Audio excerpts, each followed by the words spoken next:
La marca país, que es la unidad máxima del branding, se torna relevante a partir de la década del 90. Ya no solo las empresas, productos y servicios demandan de imágenes de identidad.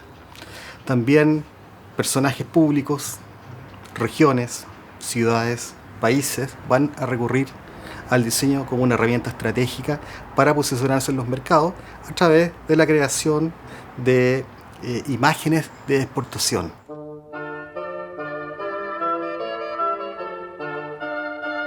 Una forma como los países se exhiben o presentan al mundo como mercancía son las exposiciones internacionales, ¿cierto?, que partieron en 1851 y se proyectan, digamos, al siglo XX, siendo una vitrina internacional que permite, ¿cierto?, dar cuenta de la identidad y de la cultura de un país.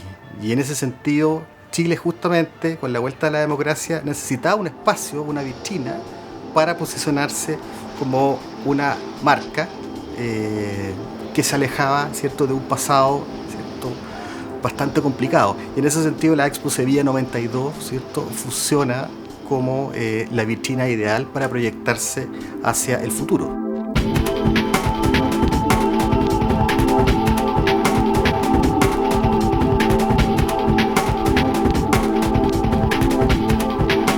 Primera vez en muchos años que se cuestionaba la manera como los chilenos se representan a sí mismos. En aquel entonces fue una batalla campal, desde el punto de vista ideológico. La teoría que nosotros con el hielo queríamos blanquear el tema de los derechos humanos en Chile. Aquí había un tema político horroroso y nosotros teníamos que administrar este post desastre que había sido la dictadura. Y de alguna manera administrarlo con la idea de que a una exposición universal uno no va a quejarse, sino que va a mostrar lo mejor que tiene.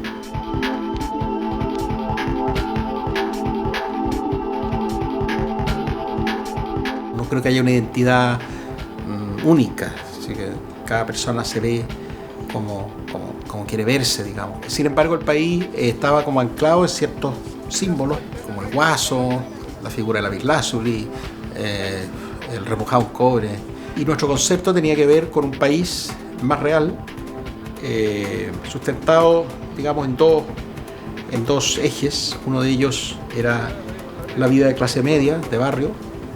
Siempre pensaba yo en una casa de Ñuñoa, en unos colores a lo mejor de barrio cercano a Avenida Mata, digamos, como esos referentes, más que un guaso o un rodeo.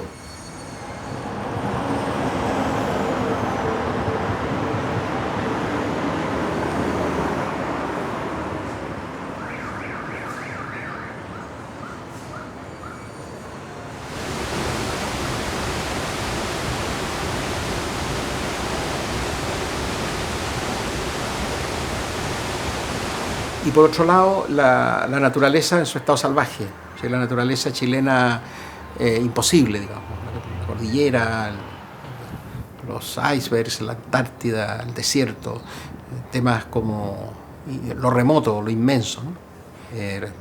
Entonces, con estas dos cosas en mente, propusimos unos contenidos que fueran más de personas reales y menos de estereotipos.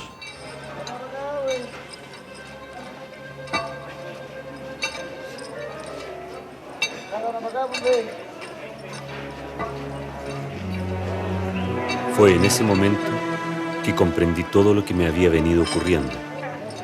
Había sido yo el elegido de los hielos.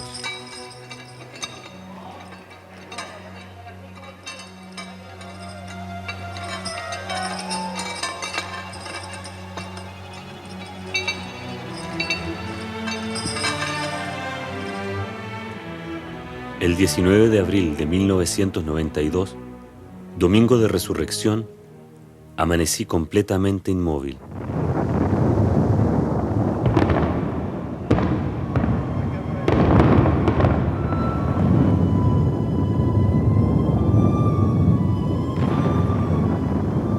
Mi cuerpo estaba completamente transformado.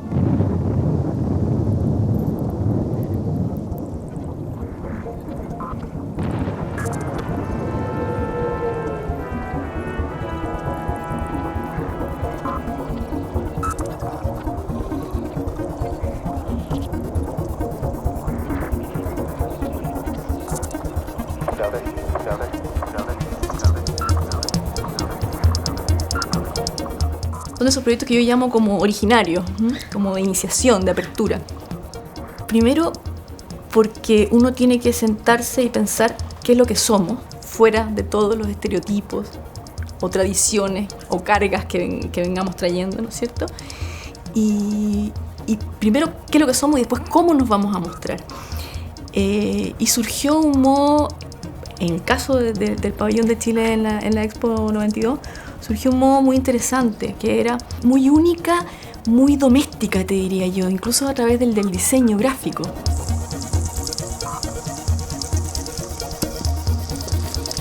Y también mostrar que éramos un país en ese momento que funciona, que realmente que en lo comercial, en lo económico, en lo político en ese momento ya, ese era el desafío, o sea, tener una cosa muy nuestra, muy detrás de la cordillera, muy nosotros, con una geografía muy nuestra también y muy extrema, y a la vez en un país donde los estamentos, donde la institucionalidad funcionaba.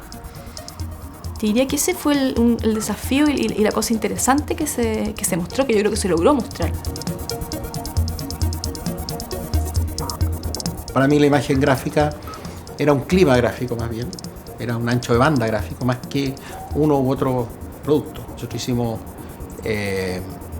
un sistema de exposición que se hacía por cajas, o sea, en realidad la gente entraba a algo que era entre feria libre y supermercado, una especie de supermercado donde tú entrabas y veías unos canastos y los canastos contenían unos elementos volumétricos que eran cajas que se abrían y adentro salía un plano de Chile, una tarjeta y te explicaban cosas de un pedazo de lapislázuli con un blister como si fuera de supermercado y la caja estaba entera forrada con un motivo que tenía que ver con algunos de los rasgos identitarios de Chile, que eran para nosotros como 200 diferentes, el eucaliptus, Neruda, los jesuitas, la madera, la fuente de soda, el antejardín de la casa chilena, la manguera, la hora del té.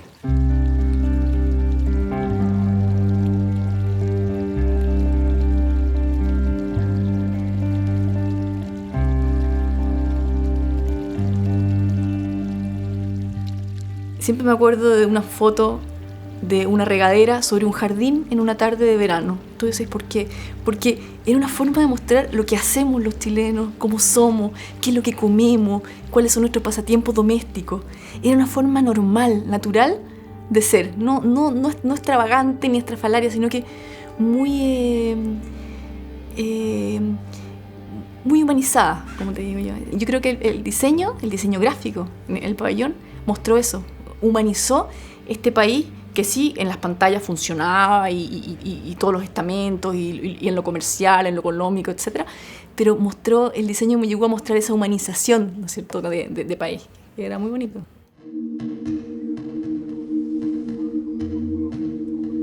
Fue un pabellón que tuvo mucho éxito allá, de público. Se nos estuvo a punto de derretir el hielo 2 veces, no se derritió. O sea, yo lo vi derretirse, lloraba, o sea, llovía, pero se alcanzó a frenar esto y tuvimos, nosotros era un pabellón creo que era, 10 millones de dólares y teníamos gente igual a los pabellones de 100 millones de dólares. O sea, nosotros le hicimos la pelea a los grandes, teníamos una cola igual que la de Japón, y en Japón se gastaron no sé qué millonadas para hacer esa cuestión. Y nosotros con la 10ª parte teníamos un resultado equivalente.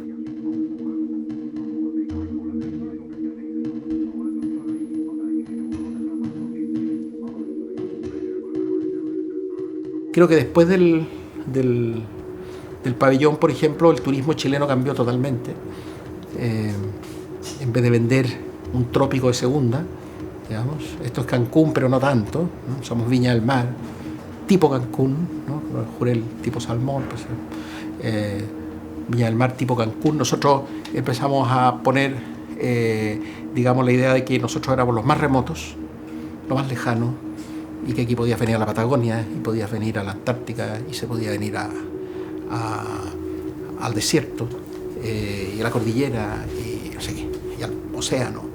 O sea, eran inmensidades remotas. Y esto yo creo que está muy relacionado con la lectura, con la estructura conceptual del pabellón.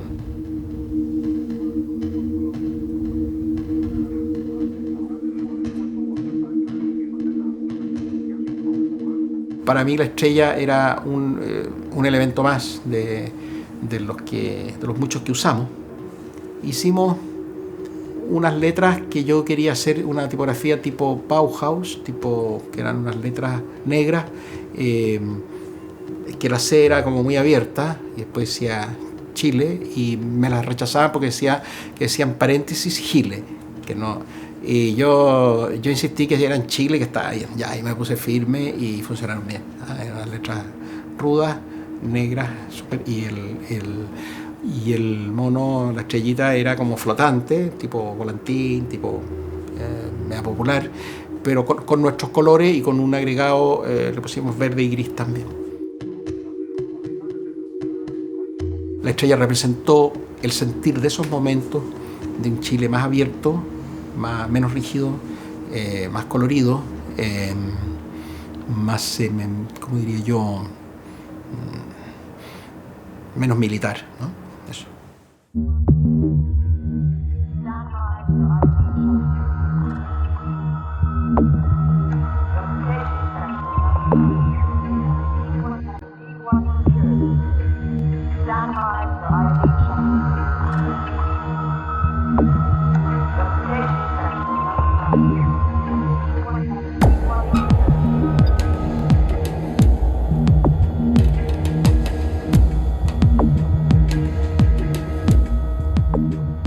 Las dictaduras son inevitablemente más apagadas, son más ordenadas, son más rígidas, son o sea, es una estructura de poder.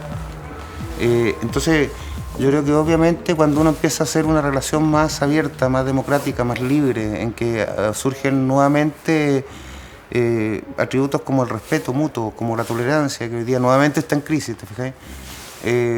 Claramente esa tendencia empieza a ser expresada en conceptos.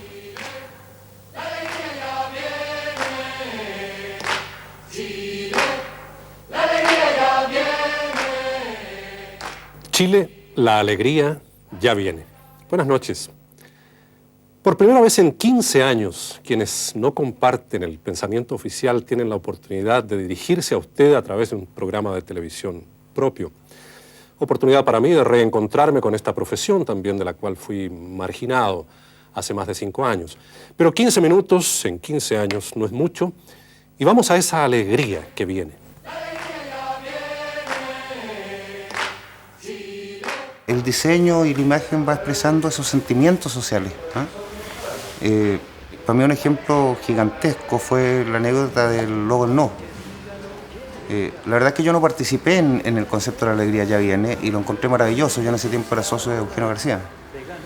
Y un día me dice: Raúl, ayúdame, porque él era redactor y yo director de él. Ayúdame porque tenemos un concepto que a mí me parece extraordinario y tenemos puras palomitas y qué sé yo. Igual estaban buscando una cosa más humanista y más blanda. Y fue un aprendizaje gigantesco cuando así finalmente para que un símbolo se transforme en un ícono tiene que representar una idea con mucha claridad. ¿Ah? Después de la tormenta, antes de la luz, antes del calor, ¿qué hay? Un arcoíris. La esperanza, el recuperar, el qué sé yo. Y funcionó como cañón, po. Yo lo canto sin temor. Vamos a decir que no. Todos juntos a triunfar. Creo que esa tendencia fue inspiradora respecto al lado más emocional de las personas. Inspiradora al lado más humano, al lado más renacentista. Quiero tocar de nuevo valores más blandos, valores más humanizados.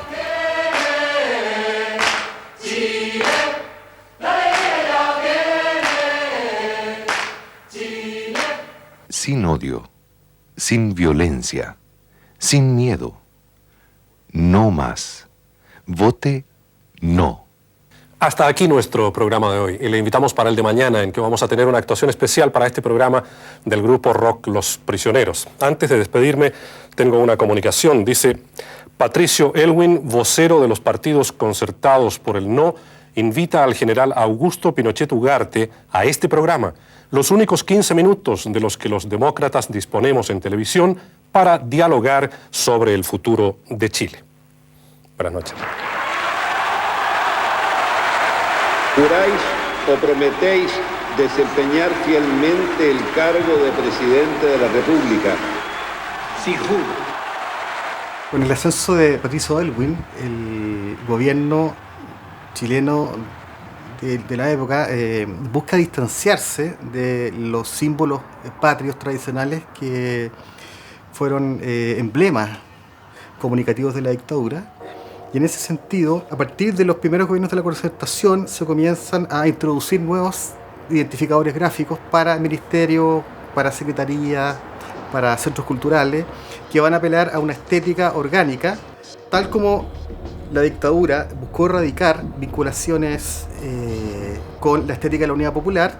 La concertación va a operar de la misma manera, es decir, alojémonos de los símbolos patrios tradicionales y refundemos una nueva identidad para esta nueva democracia inspirada en los colores, en lo orgánico, en modelos vinculados a lo artístico, a lo pictórico, y en ese sentido un ejemplo interesante es el del Banco BCI, que buscó desligarse de la imagen rígida propia de las entidades financieras que planearon en Chile, sobre todo en los años 70 y 80. Y lo interesante del BCI es que se construye un isotipo en base a el trabajo, por ejemplo, de Joan Miró, dándole una mayor frescura a este tipo de gráfica. Y en ese sentido, lo que quiere decir el BCI es que la eficiencia no necesariamente tiene que ser aburrida, seria, grave. La eficiencia también puede ser alegre. Es un logo, un identificador gráfico que de alguna manera se despeina e introduce una nueva manera de comunicarse con los clientes.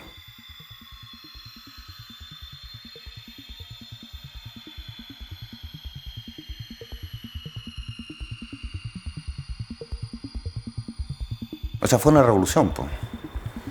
O sea, luego dijo, yo quiero significar el gobierno de una forma distinta. Quiero acercarme a los equipos, a la diversidad, a la tecnología, a lo contemporáneo. Quiero renovar esta sensación de razón y fuerza por un lado, y quiero eliminar esta de una tremenda máquina burocrática, ¿eh? Y ese fue el brief que nos dio para hacer esta nueva versión. Y fue difícil, o sea, a mí me tocó presentarlo con un grupo de gente a 600, 700, y fue como... sin embargo, pasa lo mismo con toda la evolución del diseño, que tú empiezas a crear vínculos. Y la primera vez te parece raro, y la segunda, interesante, y la tercera lo empecé a querer, pues la cuarta fue tremendamente, lo hicieron con mucha fuerza, y yo creo que fue, en el plazo de un año, tremendamente bien aceptado. La idea muy básica fue, la bandera chilena está en nuestros corazones desde que nacimos, ¿cierto? Azul, blanco y rojo es un patrimonio gigantesco. Entonces dijimos, hagamos algo con eso. Y para serte bien franco, la primera, este es tal vez un secreto, la primera presentación fue con círculos. Y era exactamente la misma forma, eran círculos azules, círculos blancos y círculos rojos, que era un cubo de bandera en el fondo. Pero el concepto era el mismo, era la sumatoria de partes, era el trabajo en equipo, era la diversidad. El rojo no es mejor ni peor que el blanco no es ni mejor ni peor que el azul. Y la verdad es que cuando hicimos el primer revisor,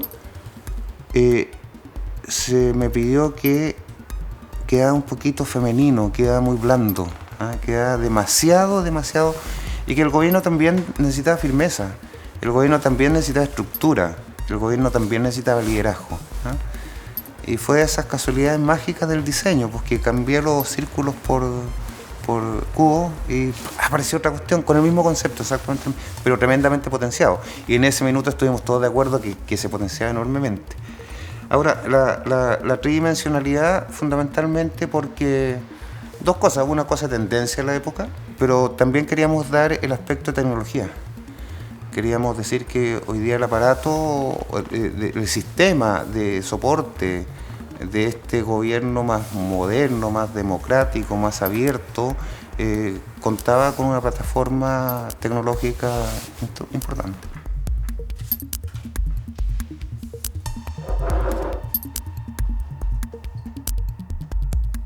La verdad que al día de hoy me parece absurdo que cada gobierno tenga que estar replanteando, rediseñando una identidad o un proyecto gráfico que identifique su gestión, principalmente por un tema de costo. El costo de implementación es enorme y si bien cada gobierno quiere dejar su impronta, y yo creo que estamos en hora de que ojalá se pudiese abordar esto con una visión un poco más país, un poco más a largo plazo, y que se desarrolle una identidad que sea permanente en el tiempo. Lo hacen países europeos, Estados Unidos. No creo que la identidad gráfica debiese depender del gobierno de turno. Yo creo que eso realmente es muy desgastador y muy costoso.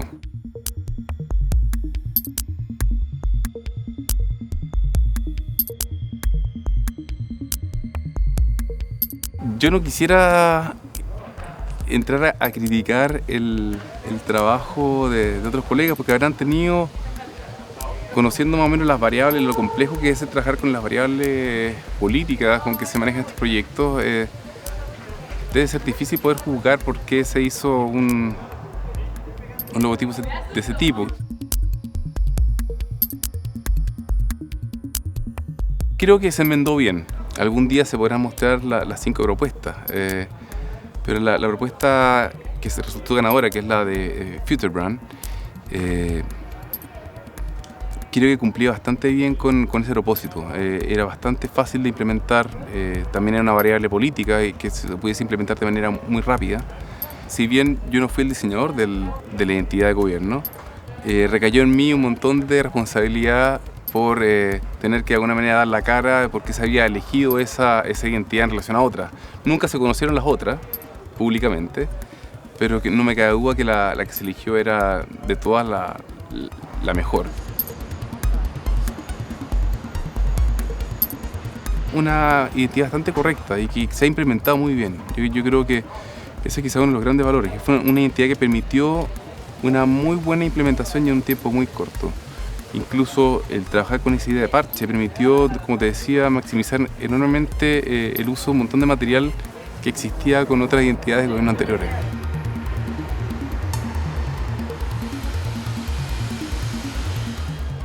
Quizá ahí logramos incorporar un elemento que fue bien potente, que fue el sugerirle al gobierno que la identidad fuese acompañada además de una tipografía particular al gobierno de Chile. Yo creo que quizás fue uno de los grandes logros, a ver, que de alguna manera la moneda se empezara a hablar de tipografía. Eso fue una cosa bien particular.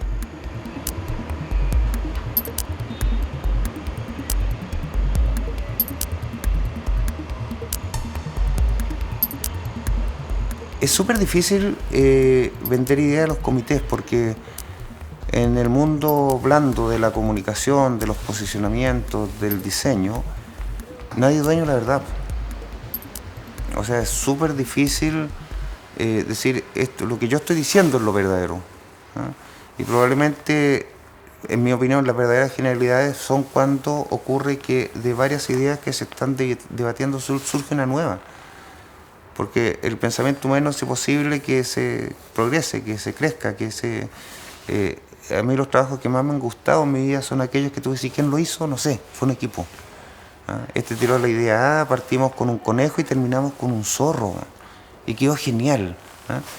Entonces, yo creo que es súper importante en los comités que haya un líder que trate de entender que esta actividad es súper blanda.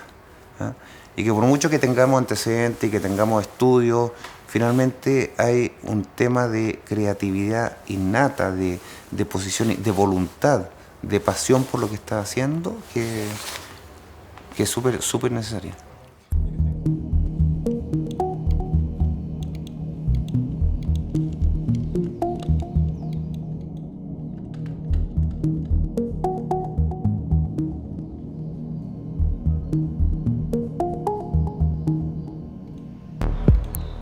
El año 84 salen los primeros modelos Macintosh y a Chile llegan bastante temprano y se comienzan a incorporar en agencias de publicidad y en agencias de diseño, y también se comienzan a introducir en escuelas de diseño o arquitectura como herramienta para disciplinas proyectuales. Poco a poco, ¿cierto?, estas herramientas van a ir generando nuevas formas de hacer el diseño manual, el diseño construido todo a mano, la utilización, por ejemplo, de la letra set o letra transferible, van a ser reemplazados paulatinamente por esta nueva pizarra mágica que se construye a partir de mapas de bits, ¿cierto?, de representaciones de la realidad. El computador, por ejemplo, te permite cometer un error y borrarlo inmediatamente.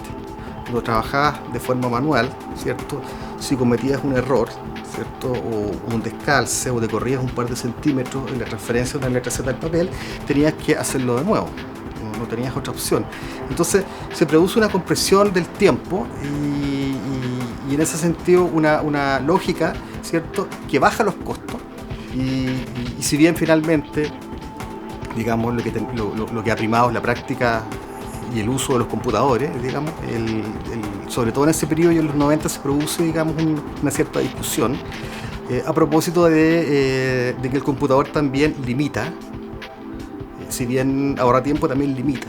Sobre todo limita en el pensar, en el hacer, en el desarrollar una producción un poquito más matizada, con una mayor reflexión.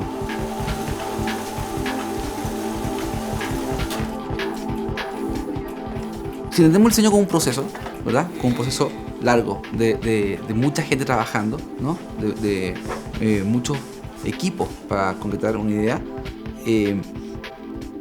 creo que la tecnología digital, y hablando de los Macintosh, por ejemplo, permitió resumir una cantidad de personas y de equipos de trabajo en una sola persona, ¿no?, en un diseñador. Y también te diría que la velocidad, ¿no? Eso también implica un tema con la velocidad de producción, sino que la velocidad con que los proyectos también se conceptualizan, ¿no?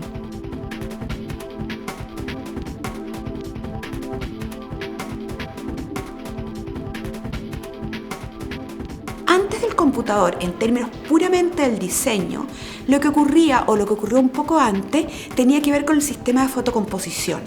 Vale decir que en el mundo editorial, si uno proyectaba algo, igual uno lo veía completo. La diferencia es que existían más mediadores. Vale decir que tú pensabas, por ejemplo, en el texto español-inglés. Entonces, tú tenías un sistema de poder, de alguna manera, componer o mandar a componer o fotocomponer, y tú igual jugabas con lo que era una fuente tipográfica, hacías un cálculo para ver. O sea, uno estaba tan habituada que era lo natural. Lo que ocurre después es que uno tiene el computador delante y por lo tanto esa mediación se termina. de manera que uno se hace dueño de la fuente, se hace dueño de los procesos, de los recursos, de la exploración, de los cambios.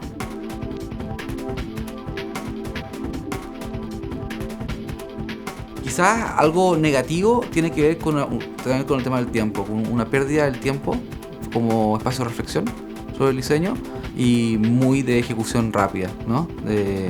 Porque unas trampas que tienen los computadores, la digital, es que todo se ve muy terminado inmediatamente, ¿no? Parece que ya estuviera hecho y pasa que el buen diseño es totalmente conceptual y eso necesita un tiempo de desarrollo, ¿no? Si tú partes, por ejemplo, desde una escuela, no sé, tipográfica, por ejemplo, ¿no? Y tienes que pensar en relación a un proyecto en particular, que quieres darle un tono tipográfico, un tono de luz tipográfica, y piensas no solamente desde un nombre, sino que además como la representación visual de eso, ¿verdad? Si lo vas a crear tú o lo vas a utilizar tal cosa, vas a hacer una investigación. Ese tiempo de reflexión contra una barra de scroll, ¿no? Que corre miles de tipografías y se van eligiendo en el momento, una tentación como muy grande, ¿no? En relación a eso. Entonces ese tiempo creo que se ha perdido un poco. Pero en cierto espacio, también en otro creo que también ha sido positivo, ¿no? Si tú ves, por ejemplo, los trabajos de fines de los 90, por ejemplo, que te diría que del periodo del 95 al 2000, tú ves que hay mucho barroquismo gráfico, ¿no? Y creo que tiene que ver justamente con esa exploración de todos los medios, de todos los ¿cómo se llama?, recursos posibles, ¿no?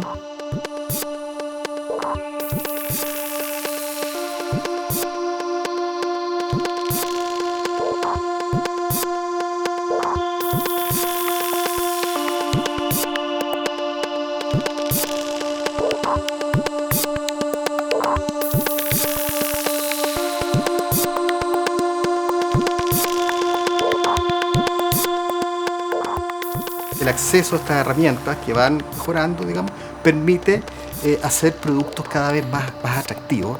Y eso se ve en memorias institucionales de empresa, ¿cierto? Donde los diseñadores comienzan a mostrar, ¿cierto?, su trabajo a través del uso de recursos complementarios a lo digital, porque se va produciendo cada vez una mayor integración entre lo que es el uso del computador en tu oficina, ¿cierto?, y los servicios que te entrega la industria de la impresión.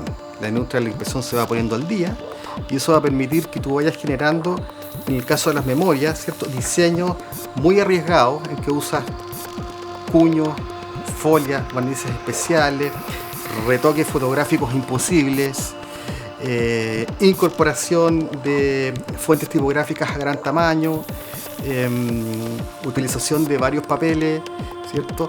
Porque la visualización en la pantalla te permite tener un producto muy cercano, ¿cierto?, a lo que vas a obtener en la imprenta, cosa que antes era muy difícil de hacer a través de maquetas.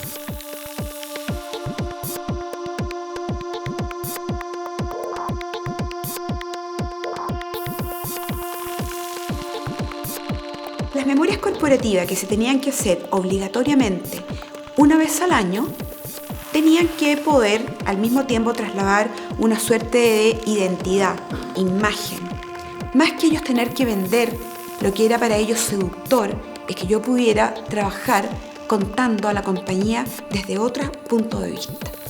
Por lo tanto, es una forma interesante para ellos y es una forma interesante para el mundo del diseño porque nos permite trabajar con terminaciones, con soporte y con, de alguna manera, costo que no podemos acceder normalmente en cualquier libro.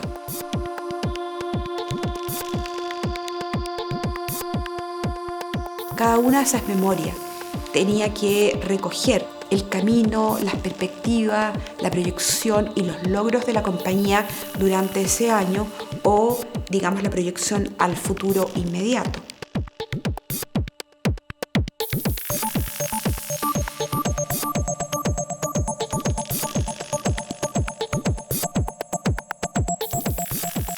Para mí trabajar con la Coca-Cola fue una oportunidad, Aunque yo no tomaba Coca-Cola, yo empecé a tomar Coca-Cola para probarla, para sentirla, ¿te fijas? Y empecé a entender la mística de esta gente, y empecé a entender el espíritu de esta gente, y empecé a entender todo, y los respeté mucho.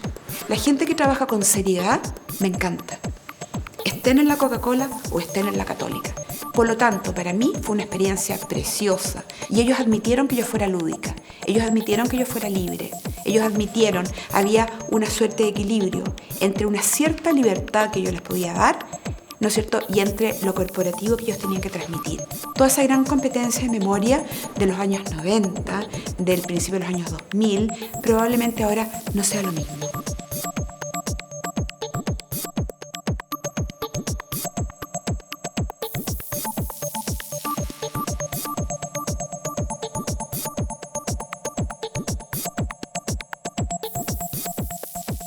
Un fenómeno importante estos últimos años que se comienza a dar en el cambio de siglo es la mirada del diseñador profesional, entre comillas, hacia el grafismo urbano popular.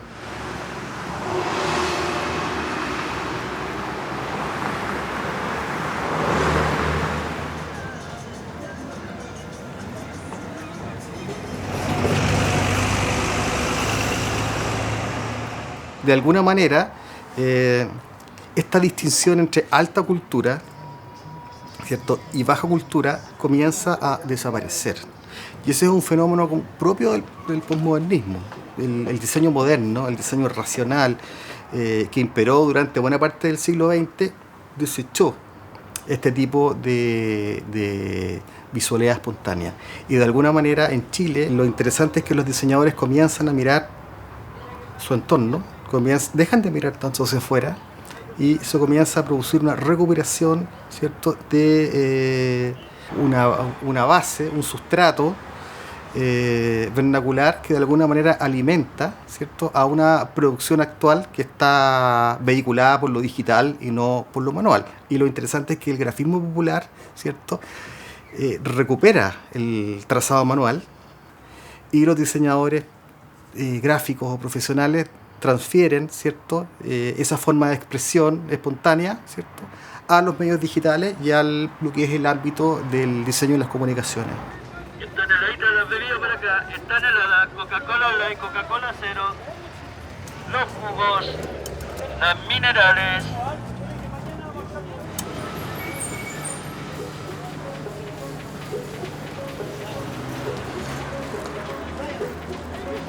En nuestro trabajo de tipografía llegamos a la definición de popular más bien fijándonos en esas manifestaciones de diseño que tenían que ver con el diseño no profesional. Una serie de, sobre todo de comunicación gráfica, que son carteles que uno puede ver en la calle, que se sabe que están hechas por pintores que no tienen una formación académica, no profesional, lo que va dando cierto registro gráfico que empieza a ser característico. Uno puede empezar a ver cierta continuidad, ciertas manifestaciones características de esa gráfica. Y a partir de ahí nosotros establecimos como una categoría de letrística popular. En un restaurante o una fuente de soda que se hace el menú diario sobre una vitrina, es muy improbable que ese comercio contrate a un profesional de la gráfica para hacer la anotación. Eso generalmente entonces está resuelto por un cocinero o por una garzona que toma pincel, cal y va rayando ese soporte. Entonces ahí notoriamente no hay una profesionalización del acto de hacer esa comunicación gráfica.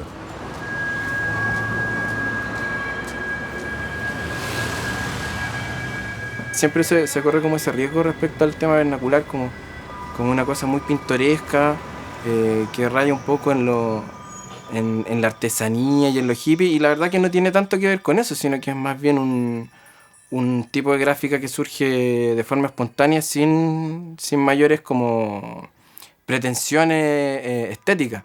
En algunos casos sí, surge como una especie de imitación de grandes marcas o de tratar de igualar el logo de Coca-Cola, pero en el kiosco donde venden las bebidas.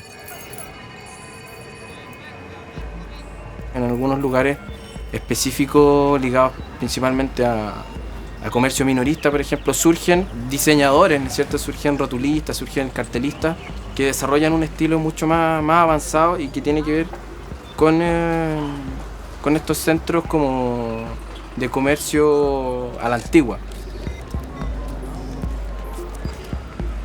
Antiguamente estaban el tema de los carteles de micro, que eran hechos uno a uno, digamos, manualmente, porque como, no sé, por el tema de la propiedad de las micros, había una persona que tenía 2 micros, por lo tanto mandaba hacer los carteles para esas 2 micros, había otro que tenía 5, etc. Entonces eran soportes de muy bajo tiraje, de corta vida, por lo tanto ahí entra a trabajar el cartelista popular. El tipo que no pasó por la universidad para hacer carteles, sino que se forma en un taller, que aprende el oficio siguiendo a otro que sabe más, que se empieza a formar en la práctica y que en el fondo hay un circuito comercial detrás de eso y que involucra que se elija a pintores para esos encargos y no a profesionales del diseño o de la comunicación gráfica.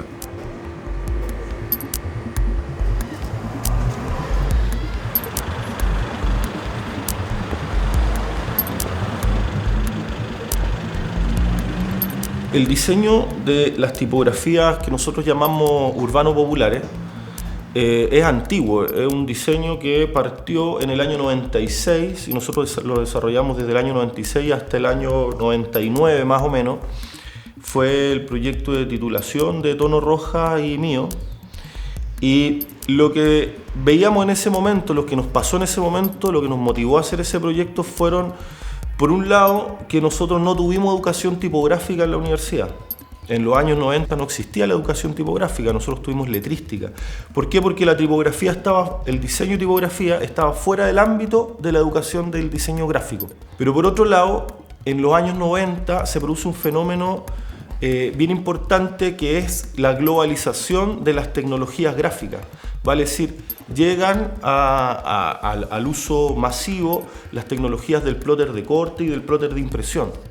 ¿Qué quiere decir esto? Quiere decir que en los barrios en los cuales nosotros nos movíamos constantemente, los letreros de los negocios dejaban de ser letreros hechos a mano y empezaban a ser letreros hechos en Helvética, en Times, en tipografía que venían en el sistema de los computadores de esos tiempos. Y con esas tipografías se estaba, de alguna manera nosotros sentíamos, uniformando la visualidad gráfica de nuestros barrios. El estándar se aplicaba y hacía tabla rasa con todas las expresiones locales. Vale decir, había un tema ideológico detrás. Nosotros sentíamos que la globalización estaba arrasando con una parte de nuestro circuito gráfico, de lo que nosotros veíamos cotidianamente. Entonces, con estas dos motivaciones nosotros decidimos meternos en este proyecto de desarrollo de tipografía urbano-popular, y lo que hicimos fue muy simple, fue fotografiar letreros que en su letrística tenían cierta consistencia formal, llevarlo a vectores y subirlo a internet.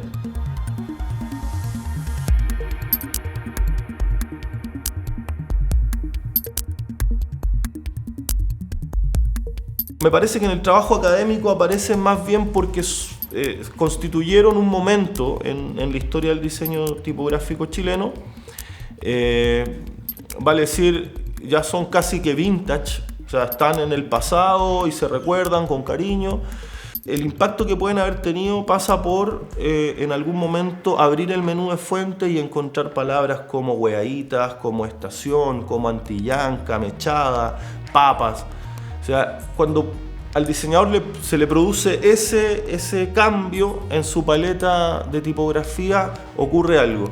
Y lo que nosotros vemos es que hasta el día de hoy, o sea, han pasado ya más de 10 años, se siguen usando y siguen apareciendo. Si usted vive en Chile, sabe que al menos un terremoto le va a tocar vivir. La gente lo pasa mal y todo eso. ¿Y qué hace el chileno? Agarra su trago favorito y justamente le pone terremoto. ¿Y usted qué? Uno puede identificar lo no profesional y lo profesional más o menos por el circuito de comercialización que hay detrás.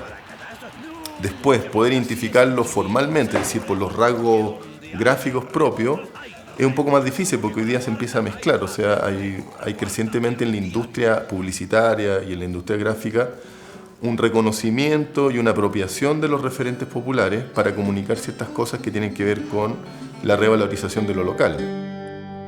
Desde Chile para el mundo vino una voz singular, de grabado y de palabra, es la lira popular.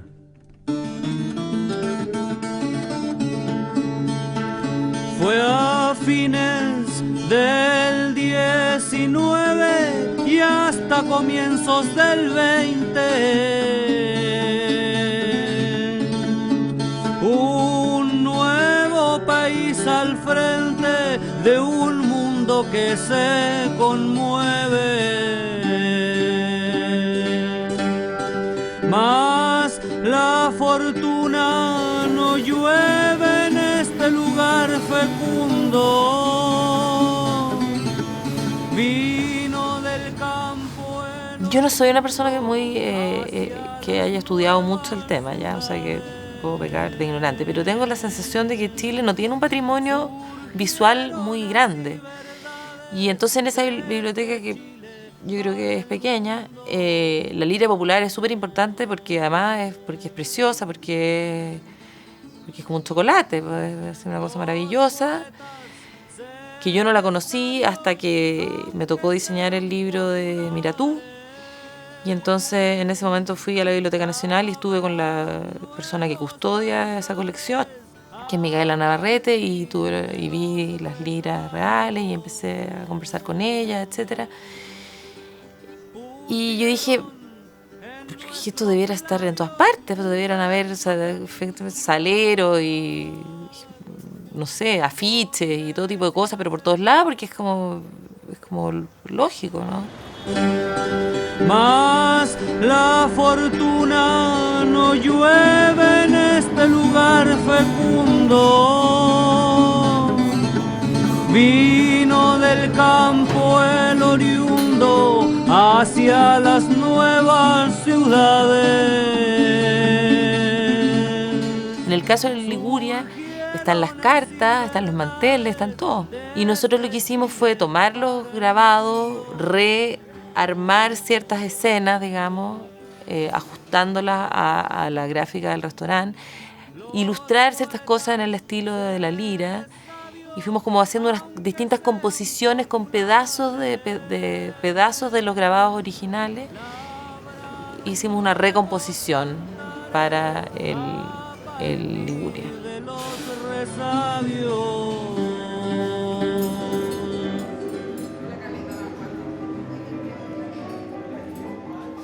Modesto Estupendo nació en un minuto como bien específico, donde empezaron a haber hartas iniciativas relacionadas como con el mundo de la cultura popular.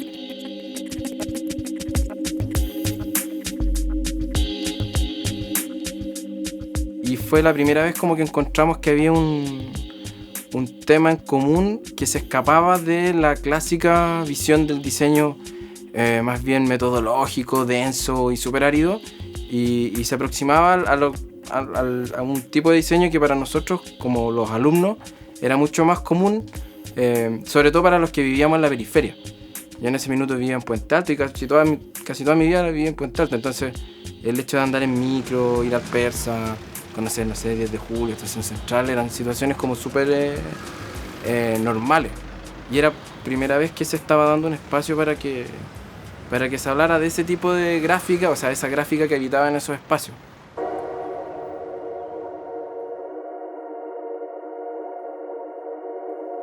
Yo creo que hay ciertas cosas, ciertos elementos gráficos que son súper repetitivos. Hay cosas que son súper... no sé cuál será la explicación, pero por ejemplo, la idea de inscribir dentro de un círculo el número de un local. O sea, un círculo con un par de números dentro. Mucho desarrollo de caligrafía, así, script, ¿no es cierto? Como un lettering. O acá en Avenida Mata había una tienda de artículos deportivos y que desarrollaron un super mural donde está, no sé, el Chino Río, Iván Zamorano, como las grandes estrellas del deporte chileno, estaban en un mural así súper heroico, pero desarrollados con ciertas deficiencias naturalmente formales. El Chino Río estaba cortado como a la mitad flotando. En otros lados, por ejemplo, se repiten lógicas mucho más como de los productos mismos que representan al barrio. Dentro de una historia del diseño, ciertamente este tipo de manifestaciones tiene un lugar ganado. Se trata de una práctica que de alguna manera se acerca a esta especie de trauma que tenemos en Chile, digamos, por el preguntarnos si tenemos o no referentes identitarios o culturales. Y creo que este tipo de prácticas de alguna manera ayuda a llenar este vacío y ayuda también a construir un diseño que es mucho más inclusivo.